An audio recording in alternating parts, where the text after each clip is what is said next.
Hello everyone. Class 11th विषय हिंदी पाठ संख्या 20। डियर स्टूडेंट, आज जो हम पोयम पढ़ रहे हैं, पोयम का शीर्षक है आओ मिलकर बचाएं। ठीक है। इस पोयम की जो कवयित्री है उसका नाम है निर्मला पुतुल। सबसे पहले मैं आपको कवयित्री का जीवन परिचय बता रही हूँ। ठीक है।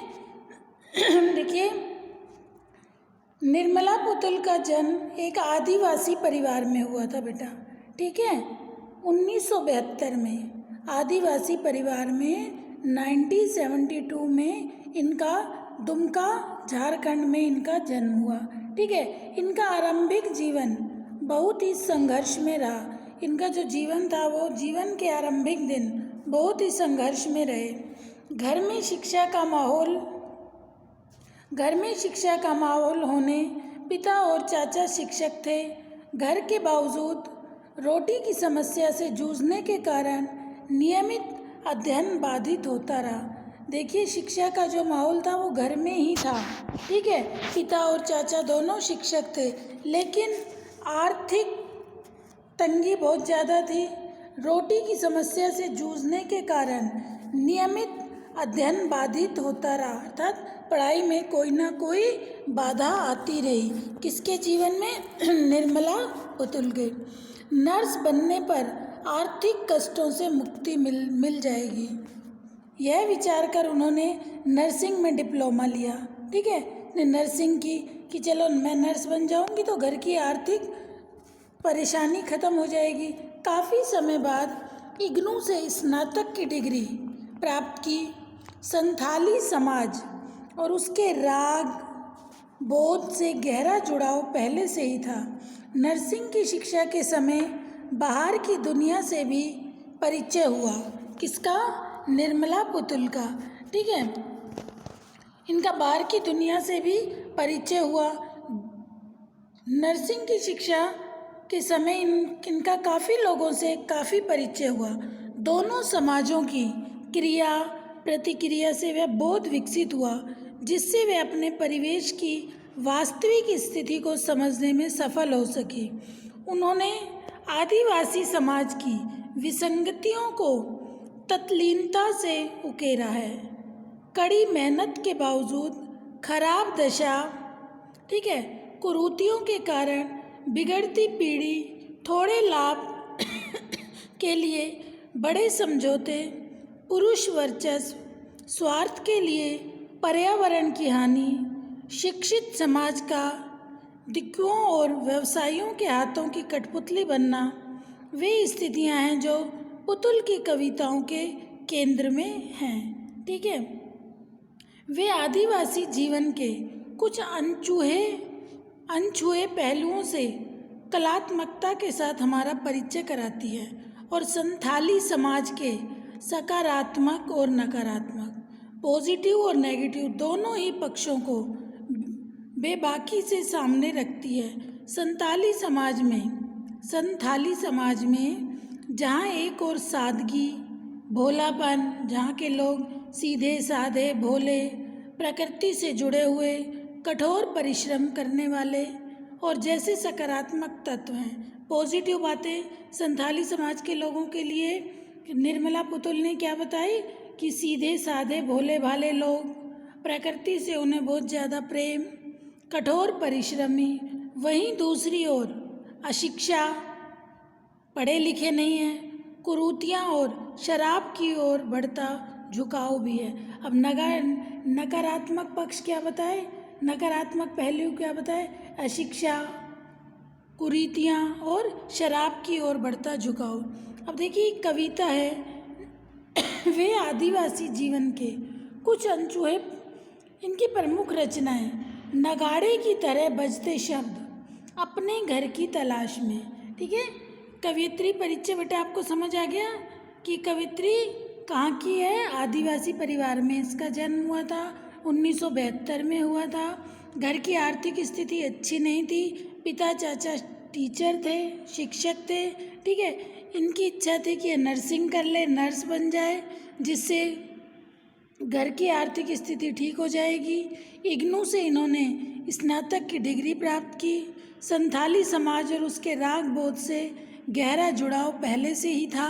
ठीक है, फिर इन्होंने आदिवासी समाज की विसंगतियों को तत्लीनता से उकेरा। कड़ी मेहनत के बावजूद वहाँ की खराब दशा, कुरीतियों के कारण बिगड़ती पीढ़ी, थोड़े से लाभ के लिए बड़े समझौते, ठीक है, स्वार्थ के लिए पर्यावरण की हानि, शिक्षित समाज का दिग्गजों और व्यवसायियों के हाथों की कठपुतली बनना आदि वे स्थितियां हैं जो पुतुल की कविताओं का केंद्र है। ठीक है, इन्होंने क्या किया, इन्होंने बताया अब वे आदिवासी जीवन के कुछ पहलुओं के बारे में बताया। आदिवासियों के सकारात्मक पक्ष भी बताए और नकारात्मक भी। उनमें क्वालिटी क्या बताई, सकारात्मक पहलू क्या थे, वो लोग बहुत ज़्यादा सादगी भरा उनका जीवन था, भोले भाले थे। ठीक है, प्रकृति से उन्हें बहुत अधिक प्रेम था, कठोर परिश्रमी थे। लेकिन वहीं कुछ नकारात्मक पहलू भी थे। वो क्या थे, अशिक्षा। देखिए, अशिक्षा सबसे बड़ी प्रॉब्लम है, सबसे बड़ी अशिक्षा, कुरीतियाँ और शराब की ओर बढ़ता झुकाव। ठीक है, इनकी जो प्रमुख रचना थी वो थी नगाड़े की तरह बजते शब्द, अपने घर की तलाश में। ठीक है बेटा, अभी मैंने आपको कवियत्री परिचय बताया। अब इनकी ये देखिए, इस कविता में, कविता का शीर्षक है आओ मिलकर बचाएं। अब जैसे कि नाम से ही पता चल रहा है, आओ मिलकर बचाएं। कविता में दोनों पक्षों का यथार्थ चित्रण हुआ है। दोनों पक्ष आदिवासियों के जीवन का सकारात्मक और नकारात्मक। बृहत्तर संदर्भ में यह कविता समाज में उन चीज़ों को बचाने की बात करती है जिनका होना स्वस्थ सामाजिक प्राकृतिक परिवेश के लिए जरूरी है। प्रकृति के विनाश और विस्थापन के कारण आज आदिवासी समाज संकट में है। जो कविता का मूल स्वर है, संथाली भाषा में हिंदी रूपांतरण इसका अशोक सिंह ने किया। ठीक है, ये संथाली भाषा में लिखी गई कविता थी जिसका हिंदी रूपांतरण अशोक सिंह ने किया। ठीक है बेटा, अब ये पोयम देखिए, आओ मिलकर बचाएं। पोयम का शीर्षक क्या है, आओ मिलकर बचाएं। कवित्री कौन है, निर्मला पुतुल। ठीक है, ये किस भाषा में लिखी गई कविता थी, संथाली में। इसका हिंदी में अनुवाद किसने किया, इसका हिंदी अनुवाद किसने किया बेटा, अशोक सिंह ने। ठीक है, शीर्षक है हमारा आओ मिलकर बचाएं। देखिए, अपनी बस्ती को नंगी होने से, शहर की आबो हवा से बचाएं डूबने से, पूरी की पूरी बस्ती को हड़िया में। देखिए, अब इसमें कवियत्री क्या कह रही है, अब इसमें पहले आप बेटा हार्ड वर्ड देखिए। नंगी होना, निर्लज होना, आबो हवा वातावरण। ठीक है, आबो हवा वातावरण, हड़िया हड्डियों का भंडार, हड़िया हड्डियों का भंडार। ओके बेटा, हड्डियों का भंडार। ठीक है, और आबो हवा वातावरण, आबो हवा वातावरण। ओके, नंगी होना, निर्लज होना। ठीक है, ये इसके हार्ड वर्ड हैं। अब इसका प्रसंग देखिए। प्रस्तुत पद्यांश हमारी पाठ्य पुस्तक आरोह में संकलित झारखंड की प्रसिद्ध कवयित्री निर्मला पुतुल द्वारा रचित आओ मिलकर बचाएं नामक कविता से लिया गया है। देखिए बेटा, आपको मैंने बार बार बताया कि प्रसंग में कोई भी कविता है, हम उसमें क्या लिखते हैं, पुस्तक का नाम, कवि या लेखक का नाम और पाठ का नाम। ठीक है, अब जैसे देखिए, प्रस्तुत पद्यांश हमारी पाठ्य पुस्तक आरोह भाग 1 के, ठीक है, 1 में संकलित झारखंड की प्रसिद्ध कवयित्री निर्मला पुतुल द्वारा रचित आओ मिलकर बचाएं नामक कविता से लिया गया है। इसमें उन्होंने अपने परिवेश को शहरों की अपसंस्कृति से बचाने की वकालत की है। कवियत्री सबका आन करती हुई कहती है, देखिए क्या कह रही है कवित्री। मित्रों, हमारी बस्तियां शहरी वातावरण की उच्छृंखलता के प्रभाव में आती जा रही है। ठीक है, अपनी बस्तियों को नंगी होने से, शहर की आबो हवा से बचाएं उसे।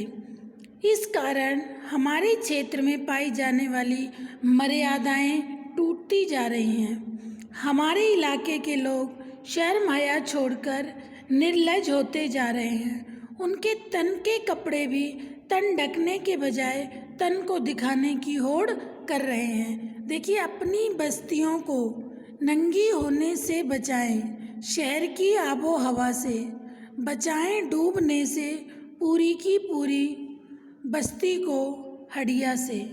देखिए कवियत्री क्या कह रही है कि हमारे यहाँ इलाके के लोग अपनी शर्म हया को छोड़कर उनके तन के कपड़े भी ढकने के बजाय तन को दिखाने की होड़ कर रहे हैं। यहाँ के वृक्षों को काट काट कर धरती को, कवित्री क्या कह रही है, यहाँ के वृक्षों को काट काट कर, ठीक है, धरती को वृक्ष विहीन किया जा रहा है।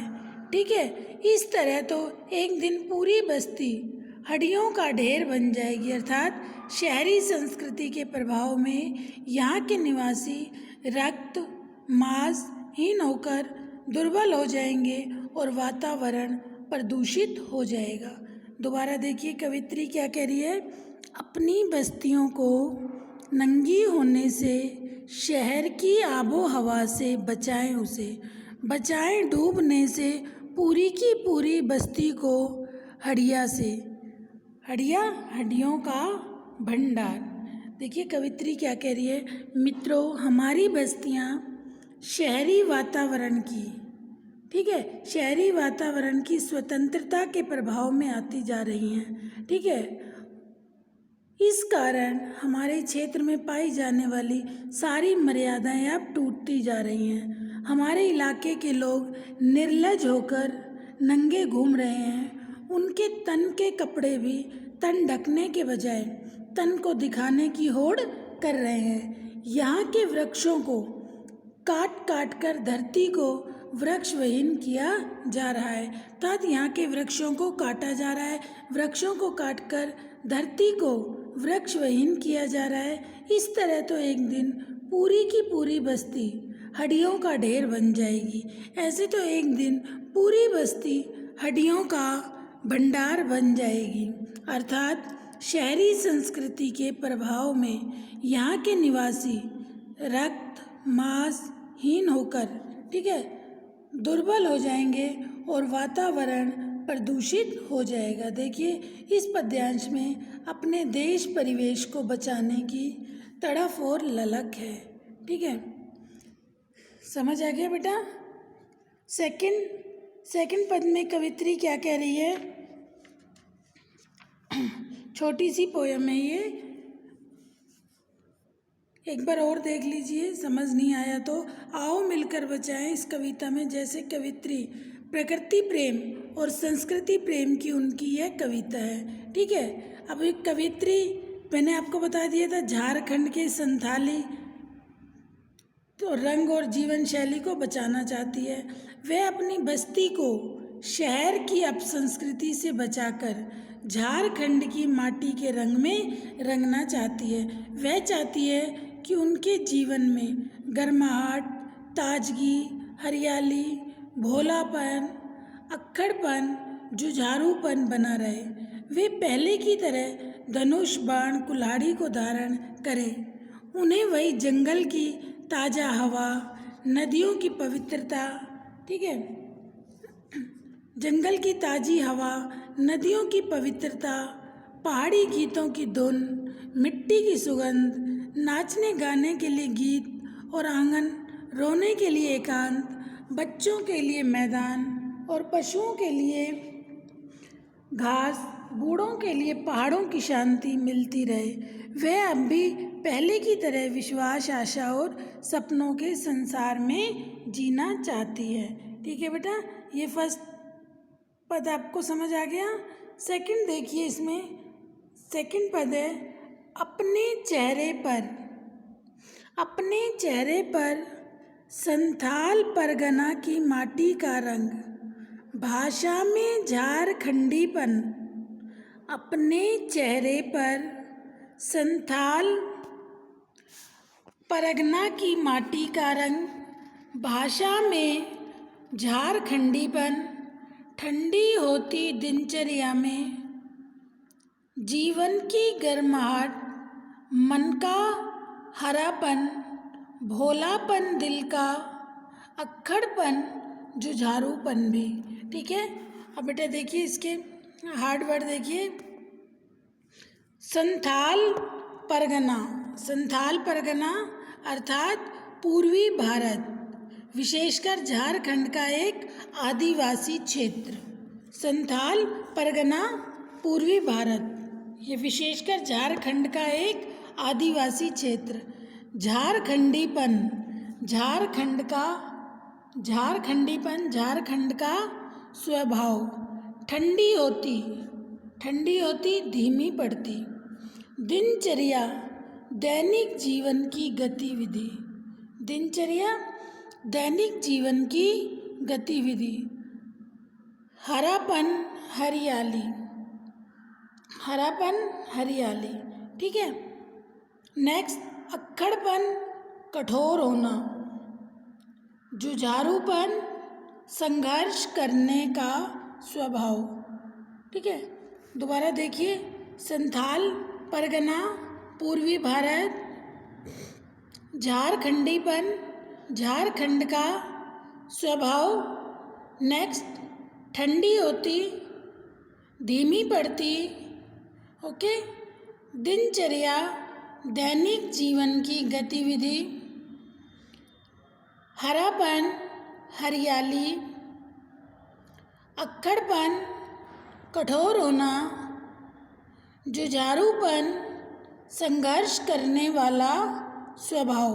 ठीक है बेटा, अब देखिए इसमें कवित्री क्या कह रही है। प्रसंग हमारा पूर्ववर्ती चल रहा है कि कवित्री अपने प्रदेश की स्वाभाविक विशेषताओं को बचाने का आग्रह करती हुई कहती है। पोयम का शीर्षक है ना, आओ मिलकर बचाएं देश। कवियत्री अपने प्रदेश की स्वाभाविक विशेषताओं को बचाने का आग्रह करती हुई कहती है। देखिए क्या कह रही है कवित्री। अपने चेहरे पर संथाल परगना की माटी का रंग। कवित्री कहती है कि मैं चाहती हूँ कि हमारे झारखंड के लोगों के चेहरे पर शहरी संस्कृति का प्रभाव ना हो, बल्कि संथाल परगना की मिट्टी का स्वाभाविक रंग हो।